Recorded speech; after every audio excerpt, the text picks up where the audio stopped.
Hello, this is Chipacon, and welcome to the new normal, the Otherworldly, the Changing Times, Changing Worlds weekly little tidbit to make you excited to come to the conference in November. Tonight we have one of the speakers that is really popular, has been with Changing Times, Changing Worlds since the beginning. Raven Kaldera is he's a shaman, and he's an activist and a prolific author, and he talks about any number of things. And tonight I've asked him to talk about pagan polyamory, which is slightly different than, I guess, Mormons, or probably a lot different than what most people think about. I am really quite full. I have an entire blank book of what I do not yet understand or know about polyamory. And being no longer young, I am not ready to make my ignorant opinions known. So let's have Raven, who knows a lot more about it, has even written a book, talk to us. So you're on, Raven. Okay, great. And I just want to say that first, please, folks, ask questions. If you have questions, I will put the chat up, and you can throw your questions in the chat, or you can put your virtual hand up. And Shipacon, if you see someone with a virtual hand and I don't, because I'm probably going to be nattering, then let me know. I will do that thing. If you don't want to speak up, just put your question anonymously in the chat, and I will address it. You can, if you really want to be anonymous, you can send it to me in the chat, and I'll address it. I also want to say that I did write the book Pagan Polyamory about 15 years ago, and it's been out of print. I published it through Llewellyn. You probably all know who Llewellyn Press is, and they put it out of print some years ago. And recently, I got a whole lot of people saying, "So we really want that book, and it's gone. And when's the second edition going to come out?" So I am in the process actively right now of making a second edition of it to put out through Asphodel Press, and it will have 5 new chapters and all updated resources and good stuff like that, but also the same as a historical document. The same original book is in there. It's just got a lot of new stuff and new bits and pieces from more recent poly folk who have written me in surveys and things like that. And I wrote that book. So anyway, that's going to be coming out by the fall, hopefully by August. It will be on Asphodel Press, and so folks will check into asphodelpress.com in August, and you should see, with luck, cross fingers, hopefully, Pagan Polyamory, the second coming of the Tribe of Hearts there. I wrote it because I was seeing because I'm polyamorous, and I was seeing a lot more people coming into polyamory in the pagan demographic, and I wanted to know what was whether there was a connection, and how, if pagan folk did it differently, or if pagan folk really didn't do it any differently than anyone else, or what was going on there. For now, just in terms of who I am and what I'm doing, besides being a shaman and an author and all that stuff, I'm also polyamorous, and have been since I first started dating when I was 15. I didn't have the word, but I explained to the first person second person I really dated, that I didn't want a monogamous relationship, but I also didn't want cheating. I wanted it all to be on the table and discussed, and to have their opinion to a certain extent on who I was going to date, and my opinion on who they were going to date, and have us work it out. And I hadn't been exposed to it really. It just seemed like I just knew in my heart that monogamy was not something I could manage. And given that, but I at the same time, I also wanted committed relationships. I also wanted to have security and so forth. And given all that, and given that I wanted it to be ethical, then this was the way I could think of to do it. And surely this could be done. And then years later, I discovered that it had a name, the name polyamory was coined by Morning Glory Zell, who was the high priestess of the Church of All Worlds, which is, so the word itself came out of paganism. They started the Church of All Worlds as science fiction fans, but it very clearly, very quickly became enveloped in pagan religion and has been that way ever since. And Morning Glory has passed on now, but the Zell Ravenhearts are a big poly family and have done a lot of writing and teaching and so forth. And we're kind of the first family of polyamory in paganism in that way. Anyhow, I'm alone tonight because my partners are off doing other things because they're not free Wednesday nights. But for those of you who haven't met them, you'll have to take it on faith that they exist. Chipicon's met them. They're real. They're there. We assure you. And we all live together. Three of us live together here in the house. My partner Bella and my partner Joshua both live here. Oh, it's Morning Glory's birthday. How appropriate. How appropriate and wonderful. And also they sometimes have partners. My wife had another boyfriend for some years, and my other partner Joshua is dating someone occasionally. They don't quite know where they're going with it, but they're dating and seeing where it goes. And so our relationship, because of this, I also have a couple of other people who are kind of friends with benefits, dear friends, long-term friends with benefits that I play with and work with and do things with. So with all this, we call it a polycule because it's not a neat figure, and it gets little things off the side, and it ties into, this person that I'm seeing, it has their own poly family over here, and so the polycules all kind of join together after a while, and you need a scorecard to keep it all straight, but it's all done very openly. How do you spell that? Polycule? Polycule? Just like molecule. Like a molecule. Okay. But polycule, yes. So it makes a floral Venn diagram, yes.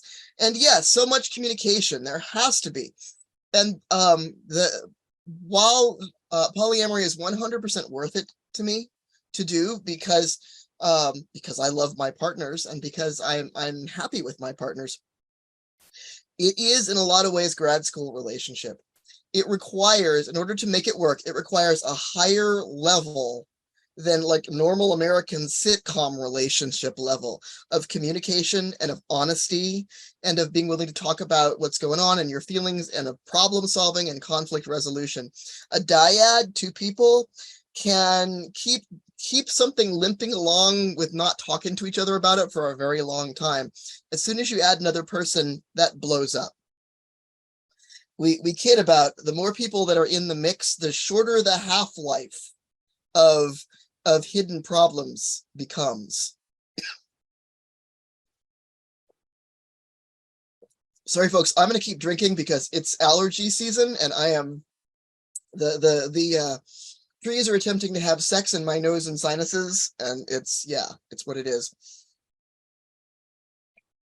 But yeah, it's kind of like a family tree, but for relationships. And some people have jumped into poly. Part of what I put, there are a lot of books on poly out there right now. There didn't used to be. 15 years ago, there were maybe half a dozen seminal texts like The Ethical Slut and so forth. And that's why I wanted to put something out specifically for pagans who were trying to handle it. Now there's a whole lot, and there's podcasts, and there's websites, and there's all kinds of activism and theories, and it's wonderful, and it's exploded out into all directions, and I think that's great. Anyway, however, at the time, people were leaping into it, and people still sometimes leap into it thinking, oh, this is a way I can get a whole lot of sex and no one's gonna yell at me. Well, no, it's not that easy, because you put a lot of work in. With each additional person, the work becomes exponentially bigger. not just one person's worth of bigger, but exponentially bigger. Because if you have, A and B, okay, there's one relationship there. There's A, B, and their relationship. If you have A, B, and C, then you've got A and B's relationship, A and C's, and C and B's. And even if C and B are not intimate, are not like having sex, they're not romantically involved, their relationship in a lot of ways is the most important of the three. And that's because if they can get along, if they as metamors, and that's the word that's grown up to mean your partner's partners. If metamors can get along with each other, can make a real effort to be friends, things are going to go a lot better. Things are going to go a lot smoother. And so that's very important. And so that means you've got 3 different relationships to talk about. And then you've got, if you add another person, then you've got 4 and so forth. Actually, it's not just 4, then it's like 6. And it goes up from there. There's all these relationships that need to be talked about. Now, we practice what is currently referred to, and I wish we'd had this term in the past. I love it. Is called kitchen table poly, which is everybody sits down and talks about stuff. And if we have regular check-ins, and if you've got problems, we're going to sit down and we're going to problem solve it. And the person who's got the problem, their job is to be honest about it. The other people, their job is to hear it and acknowledge it. And the rule is, if one person says there's a problem, there's a problem. Even if everybody else is like, well, I'm fine. If one person says something is wrong, something is wrong, and it needs to be dealt with. And we need to think about it and problem solve. But the person who brings it up, their responsibility is also to maybe bring some ideas, like, so this makes me feel bad. Maybe if we did this and this and this, and the other people have to look at that and say, okay, well, that I can't do. Can we change that in some way so I could do it with a whole heart? This sort of thing. So there's a lot of problem solving. There's a lot of willingness. Now, from a pagan perspective, one of the things that some of the pagans that I talked to were just like, I'm just poly and I'm just pagan and it doesn't matter. Some of them merely said, well, it's nice to not be part of a religion that tells you that you have to be monogamous or you're going to hell. But there was a certain number of them who came out and said, I'm polyamorous like I'm polytheistic. I can love many gods. I am not monotheistic. I don't need to have only one God in my life. I can look at many gods and I can love them. I can have a special place in my heart for each of them, and it doesn't take away from any one that I happen to love another one also. And that and this is was also pointed out by a lot of poly people on a non-religious level about, like, well, I grew up loving 2 parents, 4 grandparents, and now I love all 6 of my children, and loving one doesn't take away from the others. Why is it that romantic partner is the only relationship where you're told that's not possible, when clearly it's possible with every other kind of relationship in your life? Do they tell you can only love one of your parents or one of your grandparents or one of your children? No, they don't. And in fact, they encourage you to love all of them. And similarly, you can love a lot of gods and find them beautiful and wonderful and have relationships there. And the gods do not care. The gods do not, with only a few exceptions, most of them do not care if you have a relationship with this one and that one, even from different pantheons. It's okay. Someone says love is not a zero-sum equation. Absolutely. And also, the nice thing about paganism is not just that it doesn't tell you you're going to hell for not being monogamous. It also tells you don't have to only be pagan. We don't have, if you want to play with Buddhism on the side or something like that, that's fine. That's fine. If you want to do this little thing over here too, if you want to be pagan and this, well, the and this might have a problem with it, but the paganism isn't going to have a problem with it. Our gods are not going to tell you, no, you must only worship me or my group of gods. No, they don't do that, because our gods seem to have the concept down, that the more love the better, and the more evolved you are, the further you go along in your path, the more you realize that you have more love to give, you have more to put out there, and you don't have to love everybody and everything, but certainly you have enough to do this. One of the really interesting things that's been happening over the past decade with polyamory, and I mean, polyamory goes way, way back before the word. They're the oldest polyamory support group in the US and possibly in the world is in the Boston area. It's called Family Tree, and it's been going on since the early 60s. And so it's been around for quite some time. They called it open relationships then. Now, of course, we have the post-polyamory term of consensual non-monogamy, CNM, or ENM, ethical non-monogamy. I think that's just mostly because like psychologists want to have some fancy metaphor to label it so that they can put it on some kind of they can write it down and it'll look all official on some insurance billing. Academic paper. Academic papers or insurance billing, something like that, you know. But so there's some that sort of thing. And sometimes in some places they're like, well, polyamory has become associated with like loose hippies, and so we're going to call it something else and hope people don't notice. But it's the same thing, really. But there's many ways people do it. There's people who have hierarchical polyamory where it's like, this is my primary partner and these are my secondary partners, and maybe I have tertiary partners, and they are prioritized by often by, am I married to this one? Are they my, I love this term, nesting partner? This has come along with someone who's the main person who lives with you. They're your nesting partner. You might have more than one nesting partner. I have two. But that's a great term. Whereas you might have people who don't live with you also.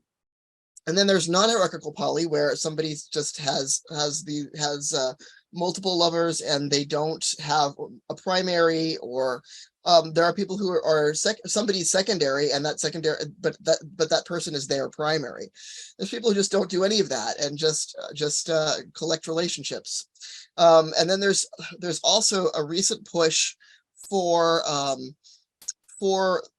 mean, originally the sort of the definition of who was your poly partner was, are you having sex with them? And this really was a big deal. These were sexual and or romantic partners, and maybe not always romantic, but the whole point was you were having sex with them, and that's why they were more than just friends. But now we're seeing a push to have where poly families are saying, well, maybe we want to have a poly family, and we want to have that person in it. Maybe that person is asexual. And just in the past 5 years or so, you've had people coming out about being asexual or aromantic or this sort of thing. And maybe we want to have this person who used to be my lover, but isn't my lover anymore, but they still want to be family with me, you know? And so the sexual bonds are not the absolute only defining factor anymore. Now we're starting to see a new wave of polyamory where it's like, no, these are just people I love who want to be part of a family with me. And there's still a lot of gray area that makes people uncomfortable, and there's still, and this is still being figured out. This is all in flux. That's okay. That's okay. You know, it'll settle itself out. But I like the fact that people are talking about this, that people are saying these things. People are saying, so if I want to have two or three different romantic relationships, but I don't want to actually have sex with any of them, is that polyamory? Does that count? What do I do? Where's the model for this? And am I going to have to build my own? And which is a Boston marriage, but I think also a lot of it, it sort of started out as a heterosexual thing, and in a lot of ways it grew out of swinging, but the swingers was very much like, you know, you don't you don't see people outside of sex. And a lot of folks were like, I want to be able to fall in love. I want to be able to live with people. I want to be able to visit their homes, and I want to be able to raise our kids together, that kind of thing. I want to be able to, and so in a lot of ways, and I see this very much among pagans, in a lot of ways, polyamory is a way to assemble a tribe. It's become a way to recreate the extended family of the old days, when people had multiple generations of family in the house and a whole lot more children than people tend to have now, only they want it to be chosen family. Can I have that extended family with multiple generations and lots of different people, all living in the house or the neighborhood or in a network together? Only can I pick them all, instead of having to go with what genetics gave me. Can I pick them? So it's building chosen extended family. And in a lot of ways, it really, you talk to people and you realize that's what they're looking for. They're looking for the clan, they're looking for the tribe. And a lot of people who are doing this, it's because they got thrown out of their clan, their blood clan or tribe.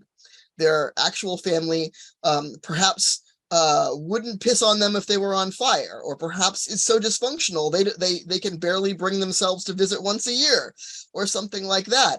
And so they want a clan, a tribe, an extended family. They want to be part of that solid network of people who know you and have your back.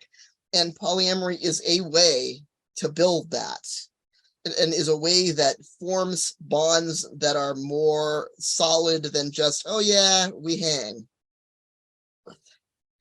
Yeah, somebody says, story about an ancestor as a salesman with wife and family in North Boston and wife and family in South Boston. When they discovered each other, he moved to Maine and started a third. Yes. Yeah, so this can happen. This can happen. Now, people often, one of the things I talk about in poly, whether it's spiritual polyamory or not, I do talk about the fact that if you want to make it that way, polyamory can be a spiritual discipline of relationship. You don't have to do it that way, but in a lot of ways you can do that. And what I mean by that is you can use polyamory because the half-life of relationship problems is so short, and they come up and smack you in the face so quickly, and you have got to do something about them, especially when you have more than one person looking at you and saying, so this is a problem, this thing you do, this is a problem, and it is messing with us. Not just me, us. And in fact, there are numerous poly people who have said, yeah, I had this real bad habit or bad behavior in relationships. And when it was just my spouse, I kind of blew them off and said, maybe that's just your problem. But when I had more partners and they all looked at me and said, this is not okay, I had to do something about it. And so it can be a way of cleaning out, of actively and consciously and to a certain extent spiritually cleaning out your relationship problems, your issues, your baggage that you have. And you can do this. I have multiple times when I've had issues with my various relationships, I have called on love deities. There are lots of love deities. There are also marriage deities. Now, most of marriage deities, like for example, Hera or Juno or Frigga or something like that, they tend to really be the ones who, they tend to not be much interested in sort of casual, I see them occasionally relationships. They're the ones you go to when you have problems with your nesting partners. They don't seem to be all about monogamy necessarily. If you want a couple, a god couple who's like the people for monogamy, Thor and Sif are your monogamy people to pray to for problems with monogamy. But the other marriage goddesses, they're there for the commitment. They're there for the ring on the finger, and it doesn't matter if you've got two of them. You know, am I committed to this person long term? Okay, I will help with this issue. And also deities who are married, who have long-term relationships. I know a friend who asked for a god, she's Hellenic, and she asked for a god or goddess to come to her and help her with her marriage at the time. And Hades showed up, and she's like, you? And he said, I got a good marriage. started off rocky, and we worked it out. and but also love gods and love goddesses. You can call on them and say, hey, I need some help. There was a secondary relationship that I had for some time, and and it was extremely tangled, and I went to Freya and said, I need some help with this. Could you please help me untangle things and so I can see everything clearly? There's just, this is a mess. Can we at least get it sorted one way or the other? And she did. She helped. It took a bit, and it took work on my part, but it did get sorted out so that I could see what the problems were at least, and make clear decisions. So there are lots of deities out there who are perfectly willing to be relationship counselors in that sense. Of course, they can also do things to make things happen. They're like, well, I'll just push this button here, and the dominoes will fall, and something will happen that will create an explosion. And by the time the dust settles, you'll see what's up. You'll see what's wrong, what's going on. So you gotta be aware of that. But there have been times when I have gone to multiple gods, one for each partner. Like, I talked to this deity about my relationship with this partner, and this deity with my relationship with this partner. And like, Frey is my go-to for talking to Josh, about Josh, things like that. But I've got a different one for Bella, and a different one for other people, and so forth. And so that it's almost like calling up a therapist in that sense, saying, please, can you help out with this? And this, if you do it consciously and you do it spiritually, it can really clean you out. It can really show you where your problems are, where your baggage is, where your issues are, because they come up a lot faster. They come up, it's like speeded up relationship karma in a lot of ways. Each person you add speeds up everybody's relationship karma that much more. And so since it's going to be like that anyway, you might as well get in there and say, all right, I'm going to use this as self-improvement. I'm going to use this as a way to evolve myself as a human being. Another thing that I like to talk about is what I refer to as the demons of polyamory. And I've talked about the greater demons and the lesser demons. There's basically the external demons and the internal demons. And for the external demons, the biggest one is the pariah factor, which is the people don't understand it. People tell us we're wrong, we're awful, we're going to hell, we're sluts, we're what's wrong with society, we don't know how to make commitments. And I'm like, I know, I'm really good at making commitment. I've made multiple commitments. Hey, and I've kept, I've been with this partner for 26 years, this partner for 19 years. I think I'm good at commitments. Thank you. But there's a lot of it not being accepted, and really the only way to deal with that is to get a lot of peer support and like hang with other people who do this. And also definitely, how do I put this? We need to do the activism. Not everybody can come out of the closet, but people who can need to come out of the closet and talk about it. And the more activism we have, then the more it's going to be, the more we're going to get there faster. We're going to get there to a point where it's not as big a deal. Now, when gay marriage was approved in some states, the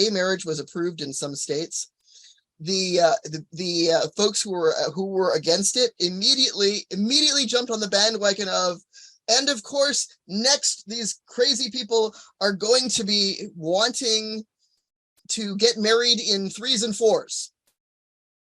And this, of course, being a reason why indeed they should not do this, because people are going to be, and of course, but after that they're saying, well, they're going to want to marry animals and things like that, which is one of those, sawing your leg off kind of ridiculous, just exaggerations. But the truth is that, yes, that's exactly the wanting to get married in 3s and 4s. Yes, that's exactly true.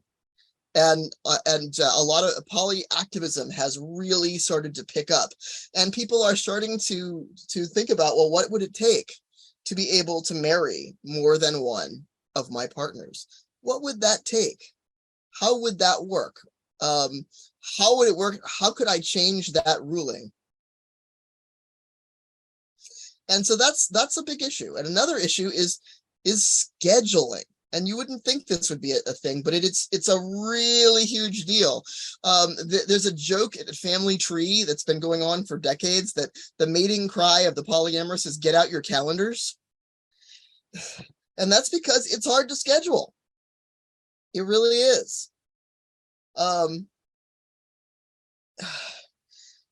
So, and then of course, there's the, I hate all that processing. Do we have to do all this processing? Yes, we do. But then there's the internal demons. And people say, well, what if I get jealous? What I did is I thought about the different, we say jealous, and that's a big word that covers a lot of different feelings. And I needed to be able to talk to my partners about stuff more specifically, about feelings more specifically, and say, are you having this feeling or that feeling, any of which could be referred to as jealousy or something. So what I decided to do, and you can go with this or not, if you don't like it, that's cool. But what I decided to do is I decided to put together basically 4 definitions. They're my definitions, the 4 words, and I gave them my own definitions. If you don't like these definitions, you don't have to use them, but I find them useful. And I decided to first reserve the word jealousy for the kind of feeling when you're insecure, when you're afraid that if they go off and have a relationship with this other person, they're going to want them more than me. See, this other person is better than me in all these ways. They're more attractive. They have a bigger penis. Whatever it is, they make more money. They're going to want them more than me. They're not going to think that I'm good enough. And yeah, so that's that jealousy feeling. And that's what I call jealousy. And the best thing to do with that is work on the self-esteem, and get your partner to help work on your self-esteem, and get your partner to be able to say things to you like, actually, I think you're sexy. Actually, I think you're wonderful. Here's all the great things I see about you, and reminding you, yes, that poly isn't serial monogamy. No, I want them and I want you also. And here's the things that, I get from them, and here's the things I get from you that I don't get from them. And I want those things too. And you're great. And over time, people can build up their self-esteem and their self-worth. And they will no longer feel like, oh, I'll be thrown over because I'm not good enough. There's this underlying thing of I'm not good enough.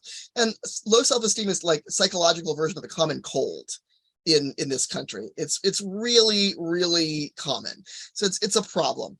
And so that's the beating down the demon of jealousy. Anyway, then the next one, I decided to use the word possessiveness, and I defined possessiveness this way. Possessiveness is the fear that there won't be enough to go around. Possessiveness is I have, and I need to have this. And if you go out and you have other people, I will not have as much of you. There will not be as much sex or love or affection or time or energy or whatever. For me, if you go out, you will be giving it away to someone else, and I will not get enough. And this often comes with people who, jealousy comes with people whose self-esteem was beaten down. Possessiveness comes with people who have a scarcity consciousness, often because they didn't get enough in childhood. There was not enough of whatever. There was not enough money. There was not enough time. There was not enough love. There was not enough attention. They had to fight for crumbs of anything from their parents. And there was and they always felt shorted. And sometimes they can get into this, there's no such thing as enough. They get needy in that way. But that's the underlying fear. And so being able to sit down and say, okay, how much is enough realistically? Let's look at how much is enough. Can this be enough? All right, I'm going to hold to that agreement then. How many nights a week do I need to be with you? and can we work on that? And are there other things that you could do during the nights off to distract yourself so you're not thinking about there's not going to be enough? Is there something that we can do as soon as I get home? That kind of thing. So there's ways that you can work with that, but the person has to be clear that that's the fear, that's what's going on, and they need to work on it. They need to be willing to work on themselves in that way. And notice when they're being just ridiculously unreasonable and there's no such thing as enough. The other person could give them everything and then some, and it still wouldn't be enough. There's a gaping hole there. It's their job to fill that gaping hole and figure out what that's going to take. But naming the feeling is important. The number 3, internal demon number 3, is territoriality. This is different from jealousy and possessiveness, because jealousy and possessiveness are emotional. Territoriality is a brainstem issue. Territoriality is a leftover. Some people have almost none of it. Some people with very dominant personalities often have a great deal of it, and it seems to be sort of a leftover animal thing from it's leftover from this deep, lower in the brain than just emotions, feeling of this is my territory, and without my territory I will not survive. I will starve without my territory, which is like obviously not relevant. That's like the lizard brain is saying this, but the thing is that doesn't that territoriality does not improve if the person like works on their self-esteem or something. In fact, sometimes it gets worse because they're like, I'm stronger and therefore can defend more of my territory. Really, the territorial person needs to work on that. They need to look at that. And as pagans, we have to be a little more, civilized people often like to pretend we don't have animal sides. We don't have animalistic sides. But we were descended from apes who had a hierarchical system. And we have to acknowledge that there's an animal in there. And I think it's really important. People who have territoriality issues need to really work on their inner beast and acknowledge their animal side. That doesn't mean repressing it. That doesn't mean pretending it's not there or trying to make it go away. That means figuring out what will work to give it what it needs. What can you give it that isn't what can't be given here? If your partner's not your territory, your partner is yourself that says, I'm not your territory, okay? Is there something that you can do with your partner that's just for the two of you? And that can be your territory. It's like you need to have something to piss on. And you need to be able to connect with love to that inner animal, that inner beast that has this survival thing going on, and say, okay, this is your food.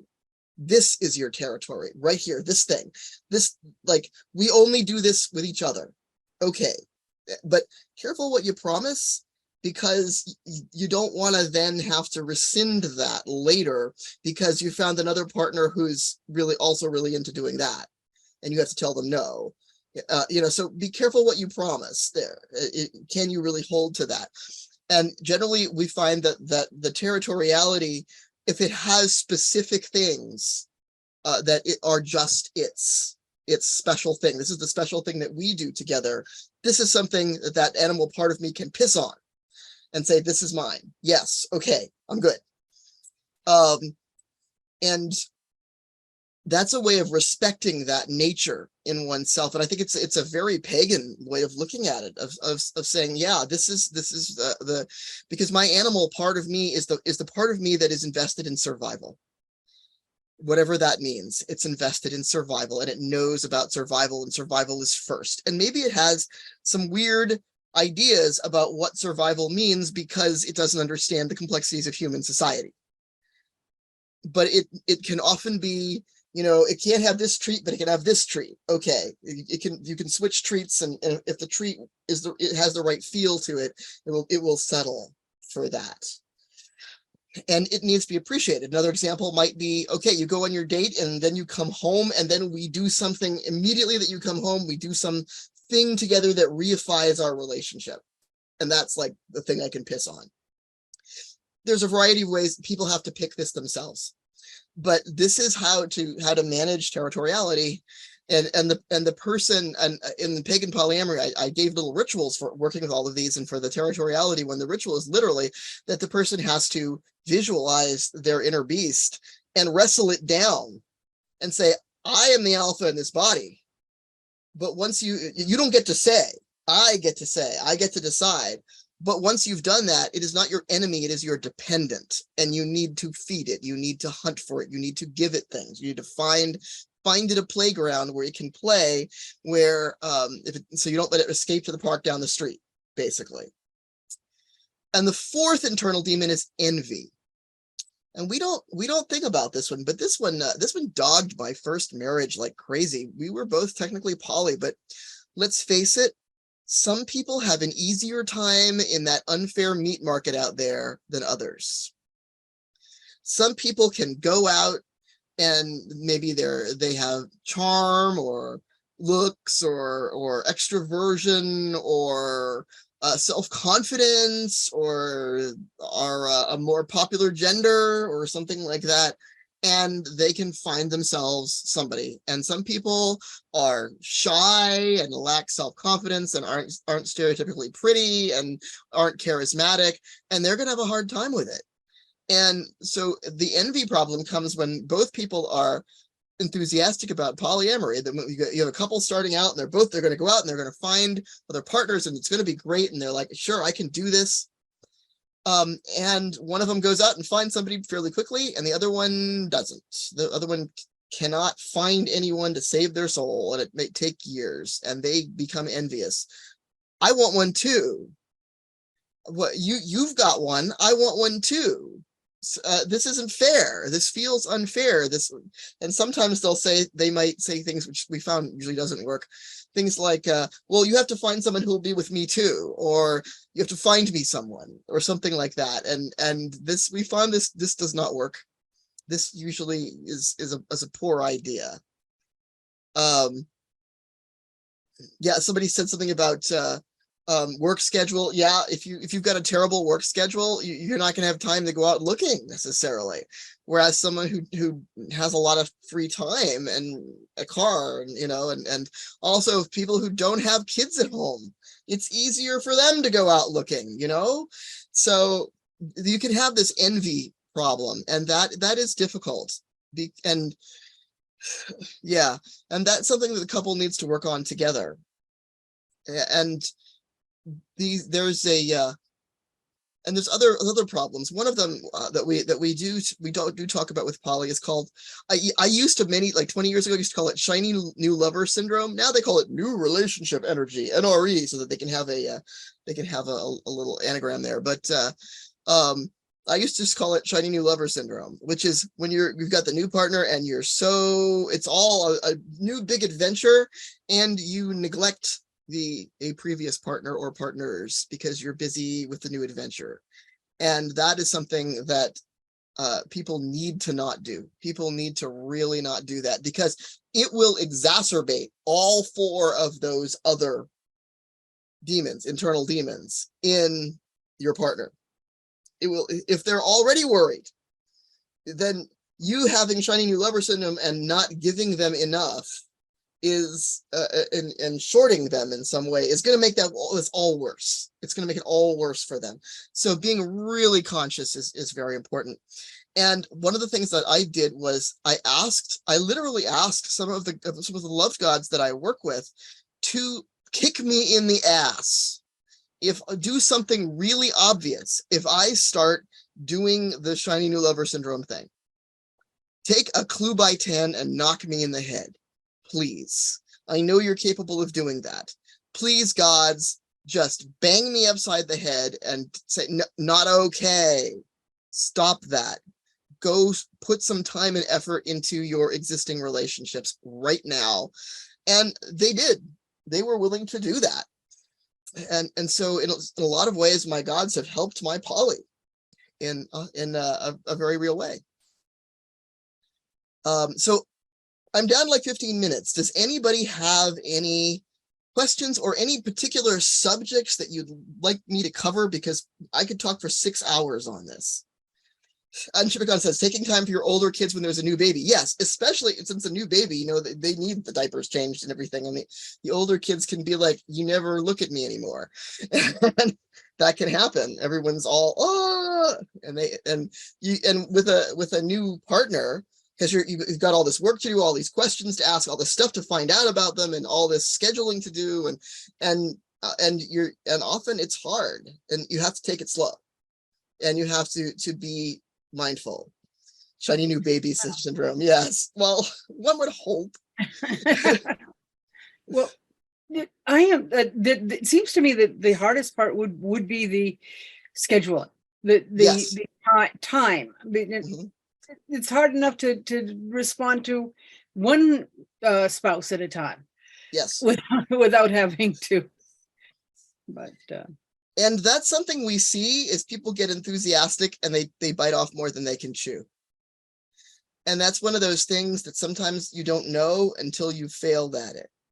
You don't know that you don't have that time until you've blown it, until you tried to take on 3 new people and you couldn't do with any of them. I mean, I often these days, I have not taken on a new person in probably a decade. And part of that's because I'm getting older, and I hate dating. Some people love the dating thing. I just hate the dating thing. And part of that's because I'm happy with my partners. I got them where I want them. You know, I got them the way I want them. It's all we're very solid, but at the same time, it's not off the table.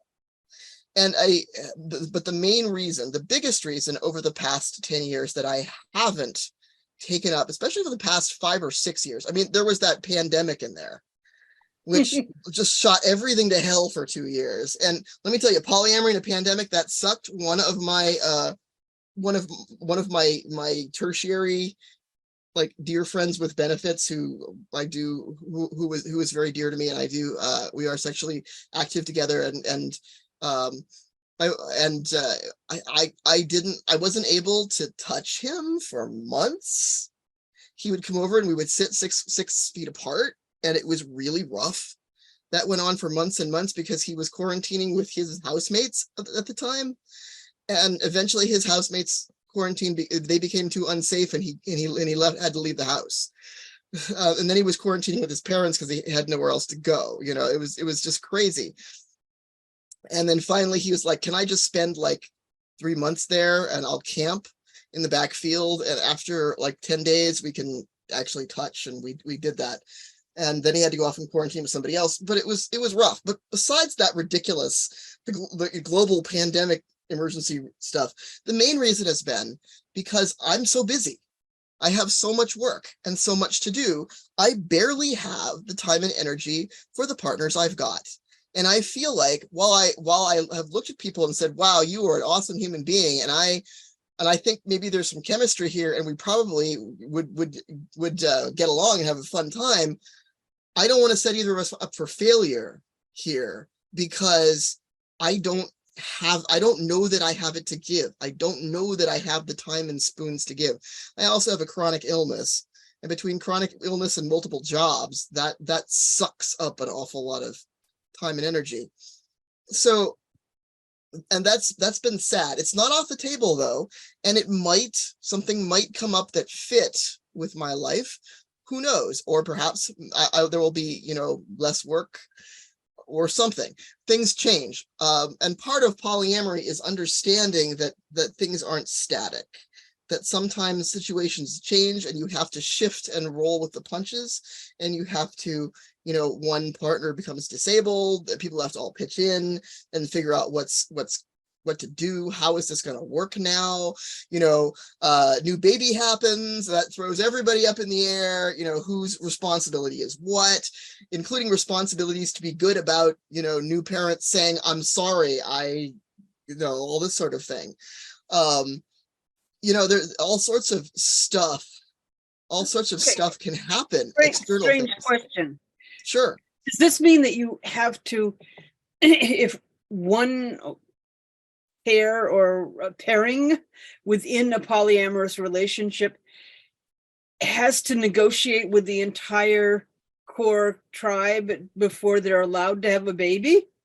That depends on their initial agreements. Ah.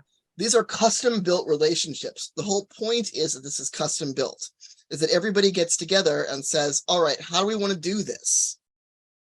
I know of one, they called themselves the Quad for a while. Now there's 5 of them, so they can't call themselves the Quad. But their current thing is calling themselves House Rose. And when they were 4 people, actually one of them was a contract lawyer, and she basically turned the poly family into an LLC. So all their like cars are in the name of the LLC, and the insurance runs for the LLC. But they decided that they wanted children. There were 2 guys and 2 girls, and actually it wasn't 2 heterosexual couples per se. You'd think it would be, but actually it was 2 women who got married, and then both decided they were bisexual and they would like a boyfriend, and they both went out and got male partners. And so the 4 of them all lived together, and they decided we would like children. How are we going to do this? And one of the women in question had a lot of physical problems and says, I do not wish to bear children, but I would like to have children. I just don't want to be the one who has to get pregnant, because that's going to mess with my body in a number of ways that I do not wish to risk. And the other one was like, I'll be pregnant. I'll be pregnant for all of you, all 4 of us. And so they decided that they were all going to raise the children together. The children would have, I think there's 3 of them now, 3 kids. They would have 4 parents, and they all referred to these children as their children. I'm lucky they had a lawyer already set up. I was kind of wondering, because I get along with my adult children, and we live in the same house as roommates. Yes. Luckily, we friggin' get along. Right. And as I've met many other people, I discovered that a lot of people can't get along with their parents. Yep. And as my observations, because they keep expecting to have a power dynamic where it's my house, I get to decide with their children.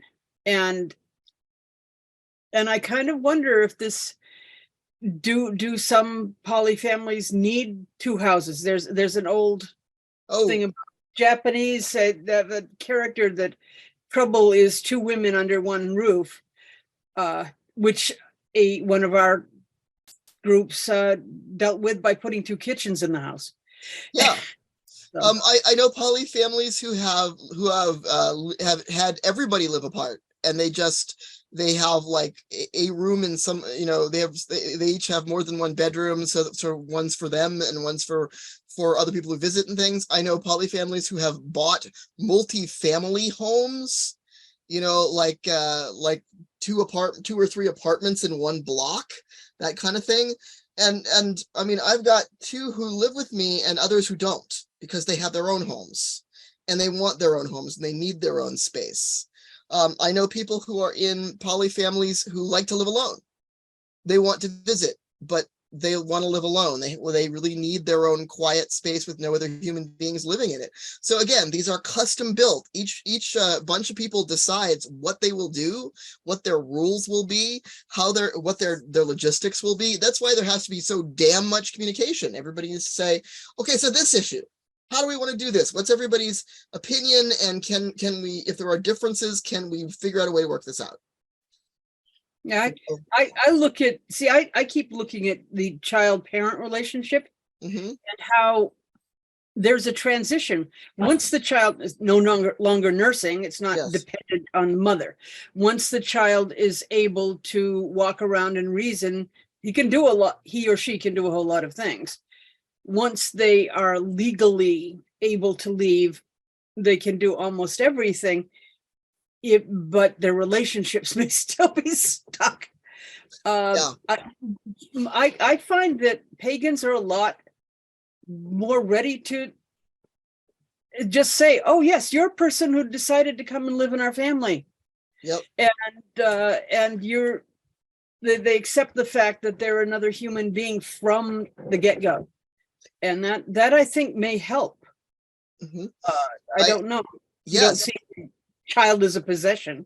Exactly. And I know a poly family who have probably about 7 people living there, and not everybody was sexual with everybody else, because they've also taken in one of the members' adult child, and another member's aging parent, aging father. They're like, move in, you need to take care of your aging father. He's gotten to this point, let him move in with us. That's fine. That way there's multiple people home in case there's an emergency.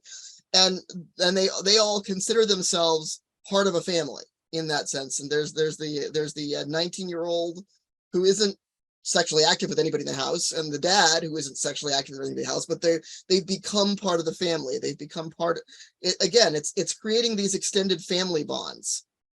And I know another one who has like their disabled ex-lover. They've had a poly family, and their ex-lover, who they still were friends with, was getting worse and worse and worse. And the poly family just said, look, you're not sexual with any of us, but you're our friend, and you're this person's, former beloved. Just move in. We'll just take care of you. And this has worked out very well. So people you find that often the poly family is the core, and then other people sort of get stuck on who have other bonds going like that. And again, I think it's I think we sort of went through 100 years of the nuclear family, the isolation of the nuclear family, and now it's circling back around to a different version of living in extended families and clans and small villages and things like that. And so you might have, and I know a lot of folks who are looking for big houses so that they can have, well, there's 4 of us, and we might want to have kids, and we want our friend so-and-so in there because we enjoy living with so-and-so because they're a great cook, and they're an awesome human being. And then we want some place for dad when dad retires, one of the dads, or this sort of thing, and they want to be able to be a very small village, and they want to be able to be connected and committed and have that extended family, only it's chosen.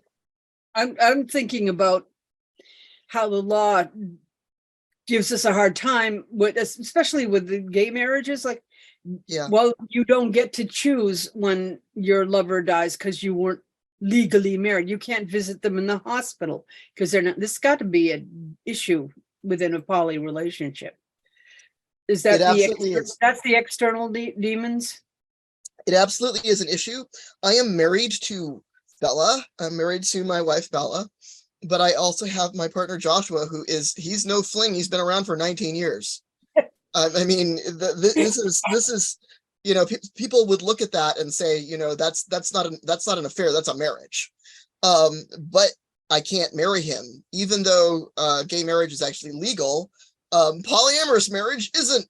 And so I can't, so we had to, fortunately, the gay marriage folks have spent decades working out how you can get as close as possible with your legal documents, power of attorney, wills, all kinds of things like that. How can you get as close as possible to all the benefits of marriage? Putting it, making writing up legal documents that makes makes things known, and also having, if one person is the legal spouse, having them weigh in and stand up and say, no, this person comes in with me. This sort of thing. There are ways it's not quite the same, but there are ways to get reasonably close. And so for Joshua and myself, we did that. We put together everything that we could do to get as reasonably close as possible. It's like we're still not on the same insurance plan or anything like that, but aside from that, we've got most of it. You can do a lot with legal documents, and GLAAD, G-L-A-A-D, has really good advisors when it comes to that. They have like packages that you can fill out and so forth. But it's hard. It's hard because, especially if there's kids involved and there's like custody issues involved, or there's and also being polyamorous will in some places it will count against you in divorce and custody agreements. It can be used against you, even if the person lodging the complaint was poly also at one time, but they're not now. You know, it doesn't matter if you're poly, you can be, you know, things like getting foster children, anything like that. Being poly can be used against you because they feel it's immoral.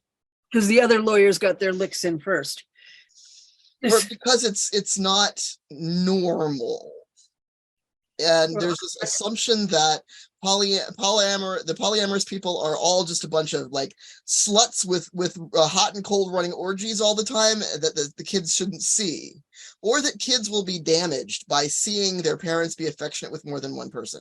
Now, there's a really good book out there that did a lot of tests that has basically all the scientific tests on this, called The Polyamorous Next Door, which is specifically about, are children who were raised in polyamorous households, what are they like, and are they damaged in any way? And the answer was no, absolutely not.